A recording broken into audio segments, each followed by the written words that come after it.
Louis XIV, le roi Soleil, incarne la grandeur de la France, monarque absolu et architecte de Versailles. Mais derrière la légende dorée, il y avait un homme, avec ses faiblesses, ses secrets et ses bizarreries. Aujourd'hui, soulevons le voile sur l'intimité du pouvoir. Anecdotes drôles, gênantes, parfois dérangeantes, qui révèlent l'homme derrière le mythe. Voici 14 histoires méconnues sur le plus célèbre des rois de France. Après 23 ans d'attente, la naissance de Louis XIV fut vécue comme un miracle par ses parents. Pour remercier la Vierge, Louis XIII fit du 15 août, jour de l'Assomption, un jour férié national, un héritage royal que les Français célèbrent encore, souvent sans en connaître l'origine. Avant même de régner, le futur roi Soleil offrait déjà un cadeau durable à son peuple.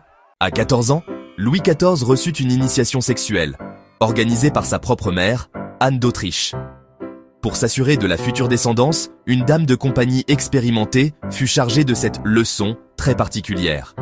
L'intimité du roi était une affaire d'État, où la fonction primait surtout.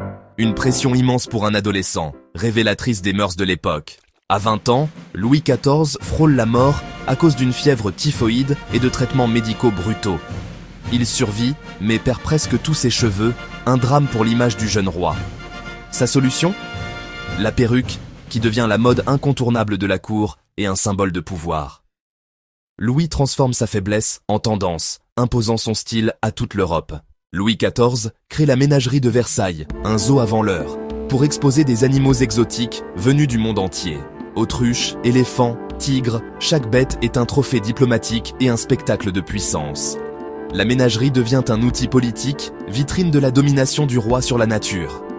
À Versailles, même les animaux participent à la gloire du monarque. Officiellement, Louis XIV n'a qu'un héritier, mais il reconnaît et élève de nombreux enfants illégitimes issus de ses maîtresses. Il leur donne titres, domaines et mariages avantageux, créant une immense famille recomposée à la cour. Cette gestion habile de sa descendance renforce son pouvoir et attise les jalousies.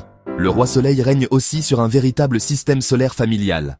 Versailles devient le théâtre de fêtes spectaculaires, où le roi brille en maître de cérémonie et danseur étoile. Ces divertissements, comme les plaisirs de l'île enchantée, servent à contrôler la noblesse et à renforcer l'autorité royale. En occupant ses courtisans par le faste, Louis XIV les éloigne des intrigues politiques.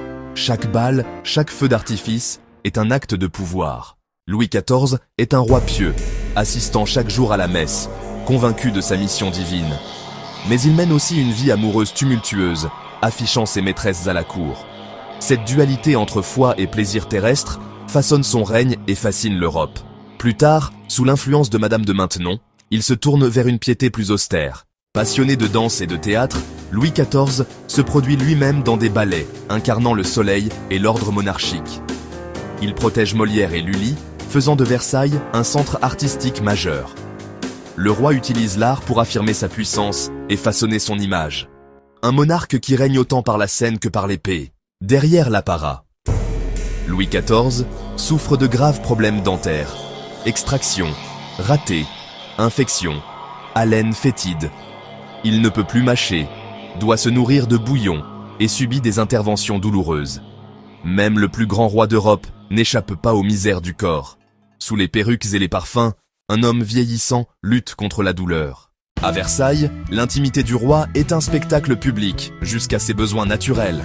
Louis XIV tient audience sur une chaise percée, entouré de courtisans privilégiés. Ce rituel, loin d'être honteux, symbolise la transparence et la toute-puissance royale.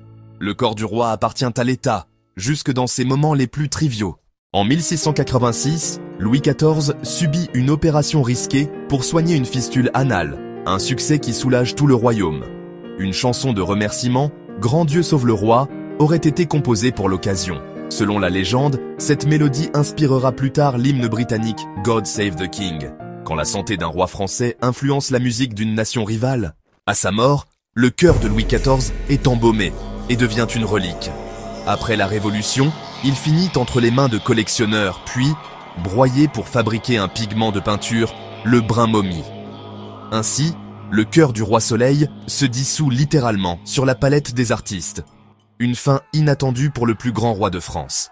Louis XIV mène la France dans des guerres incessantes, agrandissant le royaume mais épuisant le pays. Vieillissant, il réalise le coût humain et financier de ses conquêtes. Sur son lit de mort, il conseille à son successeur de préférer la paix à la guerre. Le roi guerrier lègue une leçon d'humilité et de prudence. Avec 72 ans de règne, Louis XIV façonne durablement la France, la cour et l'État à son image. Il survit à plusieurs générations, devenant une institution vivante.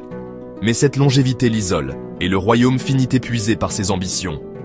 À la fin, le roi Soleil est un vieux monarque, à la fois sage et dépassé par son propre héritage. Derrière la splendeur, Louis XIV était un homme, avec ses faiblesses, ses douleurs et ses contradictions. Ces anecdotes révélant la part humaine du mythe, rendant le roi plus proche, plus complexe.